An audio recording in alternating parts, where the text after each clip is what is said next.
बिस्मिल्लाहिर्रहमानिर्रहीम अस्सलाम वालेकुम। अब रीनल पैथोलॉजी का टॉपिक देखते हैं, एक्यूट ट्यूबुलर नेक्रोसिस। तो एक्यूट ट्यूबुलर नेक्रोसिस जैसे नाम से ही पता चल रहा है कि ये एक्यूट इसका सडन ऑनसेट होगा और ट्यूब्यूल्स जो किडनी की ट्यूब्यूल्स हैं, प्रॉक्सिमल कॉन्वोल्यूटेड ट्यूब्यूल या लूप ऑफ हेनले, उनका डैमेज हुआ है, उनका डैमेज होकर उनकी नेक्रोसिस हो गई है। तो अब देखते हैं, ये मोस्ट कॉमन कॉज है एक्यूट रीनल फेलियर का। एक्यूट रीनल फेलियर क्या होता है? Sudden decline in the renal function. कि जब किडनी का फंक्शन नॉर्मली क्या होता है? यूरिन प्रोड्यूस करना। तो अगर इसमें किसी भी वजह से सडन डिक्लाइन आ जाए, यानी कि उसका फंक्शन सडनली लॉस्ट हो जाए, तो उसको वो एक्यूट रीनल फेलियर है। तो ये सबसे कॉमन कॉज है एक्यूट रीनल फेलियर की, एक्यूट ट्यूबुलर नेक्रोसिस। तो और ये इंट्रा रीनल एजोटीमिया कॉज करती है। ठीक है, इंट्रा रीनल एजोटीमिया का क्या मतलब होता है कि रीनल किडनी के अंदर ही कोई प्रॉब्लम है, जिसकी वजह से किडनी के फंक्शन में प्रॉब्लम की वजह से किडनी जो है ब्लड यूरिया नाइट्रोजन और क्रेटिनिन को एक्सक्रीट नहीं कर पा रही। और इनकी जो है ना वैल्यूज़ वो ब्लड में इंक्रीज़ हो गई हैं, तो इसको कहते हैं azotaemia, increase blood urea nitrogen और क्रेटिनिन। तो इस वजह से जो है ना एक्यूट रीनल फेलियर हो रहा है। तो देखते हैं अब इसमें एक्यूट ट्यूबुलर नेक्रोसिस में होता क्या है। एक्यूट ट्यूबुलर नेक्रोसिस में हो रहा है इंजरी, पहले इंजरी हुई है और फिर उसकी नेक्रोसिस यानी सेल डेथ हो गई है ट्यूबुलर एपिथेलियल सेल्स की, जो प्रॉक्सिमल कॉन्वोल्यूटेड ट्यूब्यूल या असेंडिंग जो limb of loop of Henle है, उसके जो एपिथेलियल सेल्स हैं उनकी, जैसे मैं आपको बना के दिखाता हूँ। ये ग्लोमेरुलस आ गया, ये प्रॉक्सिमल कॉन्वोल्यूटेड ट्यूब्यूल आ गई, ये लूप ऑफ हेनले आ गया, ये डिस्टल कॉन्वोल्यूटेड ट्यूब्यूल, और फिर ये इधर से कलेक्टिंग डक्ट आ गई। तो जो ट्यूबुलर एपिथेलियल सेल्स, जो एपिथेलियम पे सेल्स होते हैं, उनकी डिस्ट्रक्शन हो गई है, इंजरी और नेक्रोसिस। अब देख लेते हैं हो क्यों रही है। ये इसकी दो टाइप्स होती हैं एक्यूट ट्यूबुलर नेक्रोसिस की, एक इस्कीमिक एक्यूट ट्यूबुलर नेक्रोसिस और दूसरी नेफ्रोटॉक्सिक। इस्कीमिक क्यों हो रही है? इस्कीमिया कहते हैं कि ऑक्सीजनेशन, डिक्रीज इन ऑक्सीजनेशन। तो ऑक्सीजनेशन क्यों कम होगी टिश्यूज़ की या ट्यूबुलर एपिथेलियल सेल्स की? कि ब्लड नहीं सही तरह पहुंच पा रहा। और ब्लड का ना पहुंचने की एक वजह हो सकती है कि ब्लड वॉल्यूम ही कम है, हाइपोवोलीमिया है, ब्लड का वॉल्यूम ही कम है, ब्लड की अमाउंट कम है यानी कि। तो ये किस किस केस में हो सकती है? कि हैमरेज हो गया है, कि ब्लड लॉस हो गया है, शॉक के केस में हो सकती है, हाइपोटेंशन के ब्लड प्रेशर ही कम है, तो जिस वजह से ब्लड पहुंच नहीं रहा किडनी तक। और यहाँ हार्ट फेलियर हो गया है कि हार्ट सही तरह ब्लड पंप नहीं कर पा रहा और उसकी पंपिंग एबिलिटी ख़त्म होने की वजह से किडनीज तक सही तरह से ब्लड पहुंच नहीं पा रहा। तो इस वजह से इस्कीमिक एक्यूट ट्यूबुलर नेक्रोसिस हो सकती है। दूसरी जो टाइप है एक्यूट ट्यूबुलर नेक्रोसिस की, वो होती है nephrotoxic. Nephrotoxic acute tubular necrosis होती है नेफ्रोटॉक्सिक सब्सटेंसेस की वजह से, जैसे अमाइनोग्लाइकोसाइड्स हैं। आपने थर्ड ईयर फार्माकोलॉजी में पढ़ा होगा कि अमाइनोग्लाइकोसाइड्स जो हैं वो नेफ्रोटॉक्सिक होते हैं, या हैवी मेटल्स, कंट्रास्ट डाइज, या कार्बन टेट्राक्लोराइड ऑर्गेनिक सॉल्वेंट्स, या मायोग्लोबिन जो है। कोई भी एक्सीडेंट केस में अगर मसल्स जो हैं वो क्रश हो जाएं, तो उस क्रशिंग इंजरी की वजह से मसल्स मायोग्लोबिन रिलीज़ करते हैं, जो टॉक्सिक है किडनीज के लिए। तो ये सारी नेफ्रोटॉक्सिक सब्सटेंसेस हैं। तो दो टाइप्स हैं, एक इस्कीमिक और एक नेफ्रोटॉक्सिक। इस्कीमिक हाइपोवोलीमिया की वजह से हो रही है और नेफ्रोटॉक्सिक सब्सटेंसेस की वजह से हो रही है। और दूसरी बात देखते हैं कि जो इस्कीमिक है वो प्रॉक्सिमल कॉन्वोल्यूटेड ट्यूब्यूल और ascending limb of loop of Henle, यानी ये वाली रीजन प्रॉक्सिमल कॉन्वोल्यूटेड ट्यूब्यूल और असेंडिंग लिम्ब, ये वाला limb of loop of Henle, इसको इन्वॉल्व करती है। लेकिन जो नेफ्रोटॉक्सिक है ये सिर्फ प्रॉक्सिमल कॉन्वोल्यूटेड ट्यूब्यूल को इन्वॉल्व करेगी। इस्कीमिक में फोकल ट्यूबुलर एपिथेलियल नेक्रोसिस होगी। फोकल का मतलब है कि एक पॉइंट्स होंगे, यानी कि पैची होगी, एक जगह पे होगी, फिर आगे से एपिथेलियम ठीक है, ट्यूबुलर एपिथेलियम, फिर आगे थोड़ी सी जगह छोड़ के फिर नेक्रोसिस है, तो ये फोकल नेक्रोसिस होगी। जबकि नेफ्रोटॉक्सिक में डिफ्यूज़ होगी, कंप्लीट नेक्रोसिस होगी। और इसमें इस्कीमिक में बेसमेंट मेम्ब्रेन रप्चर हो जाएगी, जबकि नेफ्रोटॉक्सिक में बेसमेंट मेम्ब्रेन इंटैक्ट रहेगी।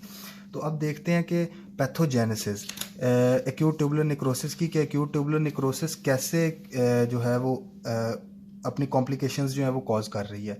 तो मैंने बात की कि इस्कीमिया और नेफ्रोटॉक्सिन्स ने जो है वो ट्यूबुलर डैमेज करवा दिया, ट्यूबुलर एपिथेलियल सेल डैमेज हो गए प्रॉक्सिमल कॉन्वोल्यूटेड ट्यूब्यूल और असेंडिंग लिम्ब में। अब डैमेज की वजह से क्या होगा? अब डैमेज की वजह से सबसे पहला काम होता है कि किडनी को ब्लड नहीं पहुंच रहा। ब्लड नहीं पहुंच रहा तो वो रेनिन जो है एक एंजाइम रिलीज़ करती है, रेनिन आगे जाके एंजियोटेंसिनोजन को एंजियोटेंसिन 1 में कन्वर्ट करता है, फिर एंजियोटेंसिन 1 जो है वो एंजियोटेंसिन कन्वर्टिंग एंजाइम के थ्रू एंजियोटेंसिन 2 में कन्वर्ट होता है। तो ये रेनिन एंजियोटेंसिन सिस्टम जो है ना, इसका बेसिक काम क्या होता है कि इसने वेजो कंस्ट्रिक्शन करवानी होती है। तो ये जब वेजो कंस्ट्रिक्शन करवाएगा तो आफ्रंट आर्टरीओल्स हैं। अब किडनी में दो तरह की आर्टरी, दो तरह ब्लड सप्लाई कैसे आ रही है, ये ग्लोमेरुलस है ना, तो एक है जो ब्लड लेके आ रही है ग्लोमेरुलस में, इसको कहते हैं आफ्रंट आर्टरीओल्स, और जो ब्लड लेके जा रही हैं वो होती हैं इफ्रंट आर्टरीओल्स। अब ये एंजियोटेंसिन क्या करता है, एंजियोटेंसिन 2 बेसिकली ये करता है कि आफ्रंट आर्टरीओल्स की वेजो कंस्ट्रिक्शन करवा देता है। जब वैसे ही कंस्ट्रिक्ट कर जाएंगी तो ग्लोमेरुलस में ब्लड ही कम आ रहा है, ब्लड कम आएगा तो अल्टीमेटली जो फिल्टर ही ब्लड अब कम आ रहा है तो कम ब्लड ही फिल्टर होगा, तो ग्लोमेरुलर फिल्ट्रेशन रेट जो है, जितना ब्लड फिल्टर हो रहा है वो कम हो जाएगा। इसके अलावा प्रोस्टाग्लैंडिन I2 और नाइट्रिक ऑक्साइड, ये दोनों जो हैं प्रोस्टाग्लैंडिन्स और नाइट्रिक ऑक्साइड, इन ये डिक्रीज़ हो जाएंगे। ये वेजोडाइलेटर्स होते हैं ये दोनों, तो ये जब डिक्रीज़ होंगे तो फिर वेजो कंस्ट्रिक्शन हो जाएगी, तो ब्लड कम पहुंचेगा, तो GFR कम हो जाएगी। दूसरा काम क्या होगा कि अब ट्यूबुलर डैमेज हो रहा है, ट्यूबुलर डैमेज होगा तो एपिथेलियल सेल्स जो हैं वो टूट के गिरना शुरू हो जाएंगे एपिथेलियम जो ल्यूमन है उसके अंदर, और उसके अंदर वो जो है वो कास्ट्स बना देंगे। कास्ट्स कहते हैं ऐसे ना एक सिलेंड्रिकल शेप का एक जो मटेरियल बनता है। अब ये ट्यूबुलर सेल्स हैं, ये ऐसे ल्यूमन में इकट्ठा होना शुरू हो गए हैं सिलेंड्रिकल शेप में, तो ये जो है वो ल्यूमन की ऑब्स्ट्रक्शन करवा देंगे। अब ल्यूमन ऑब्स्ट्रक्ट होगी ट्यूब्यूल्स की, तो इंट्रा ट्यूबुलर प्रेशर जो है वो इंक्रीज़ हो जाएगा। ट्यूबुलर प्रेशर इंक्रीज़ हुआ, अब प्रेशर पहले ट्यूब्यूल्स में इंक्रीज़ है तो वो ब्लड को फिल्टर ही नहीं होने देगा, क्योंकि प्रेशर इंक्रीज़ है तो अल्टीमेटली GFR कम हो जाएगा, रेट ही कम हो जाएगा। तीसरी कॉज होती है कि ट्यूबुलर डैमेज जो है ना ट्यूबुलर बैक लीक कॉज करता है। ट्यूबुलर बैक लीक क्या होती है कि आम तौर पे जो है ना किडनी में सब्सटेंसेस फिल्टर होती हैं, वो फिल्टर हो वो जो है ना दोबारा रीअब्जॉर्ब हो जाती हैं ब्लड के अंदर, लेकिन चूँकि ट्यूब्यूल्स का डैमेज हो गया तो वो दोबारा रीअब्जॉर्ब नहीं होगी। रीअब्जॉर्ब नहीं होगी तो वो किधर जाएंगी कि वो चली जाएंगी पेरिट्यूबुलर कैपिलरीज के अंदर। पेरिट्यूबुलर कैपिलरीज क्या होती हैं, ये ग्लोमेरुलस आ गया, PCT आ गई, लूप ऑफ हैनले आ गया, DCT आ गई, और ये कलेक्टिंग डक्ट आ गई। पेरिट्यूबुलर कैपिलरीज क्या होती हैं, उन्होंने इन सारे स्ट्रक्चर्स को ना ऐसे, ये कैपिलरीज का एक गुच्छा होता है, उसने इन स्ट्रक्चर्स को ऐसे सराउंड किया होता है, तो जो सब्सटेंसेस होती हैं ना वो रीअब्जॉर्ब होने के बजाय इन पेरिट्यूबुलर कैपिलरीज में चल जाती हैं, इसको ट्यूबुलर बैक लीक कहते हैं। तो ट्यूबुलर बैक लीक से ट्यूबुलर जो है ना फ्लूइड, ट्यूब्यूल्स के अंदर फ्लूइड कम होगा, जिसकी वजह से GFR कम हो जाएगा। ये इन 3 रीजंस की वजह से GFR कम हो रहा है। तो फिल्ट्रेशन रेट ही जब कम हो गया तो उसकी वजह से अल्टीमेटली यूरिन फॉर्मेशन, यूरिन अब क्या होता है, यूरिन कैसे बनता है कि जो ब्लड जो फिल्टर हो रहा है, जितना ब्लड फिल्टर होगा उतना ही यूरिन बनेगा, तो ब्लड इफ कम फिल्टर हो रहा है तो यूरिन कम बनेगा, तो ओलिगोयूरिया इसको कहते हैं, इस कंडीशन को डिक्रीज्ड यूरिन। ठीक है, तो ये थी पैथोजेनेसिस के एक्यूट ट्यूबुलर निक्रोसिस में GFR कैसे कम हो रहा होता है और ओलिगोयूरिया कैसे हो रहा होता है। अब देखते हैं कि क्लिनिकल फीचर्स, ये एक्यूट ट्यूबुलर निक्रोसिस के फेजेस क्या होते हैं। तो 3 फेजेस होते हैं इसके एक्यूट ट्यूबुलर निक्रोसिस के। सबसे पहला फेज़ होता है इनिशिएशन फेज़, ये 1 से लेके 1 to 48 आवर्स तक होता है। ठीक है, 2 दिन तक चलता है, जब इंजरी हुई उससे लेके 2 दिन तक।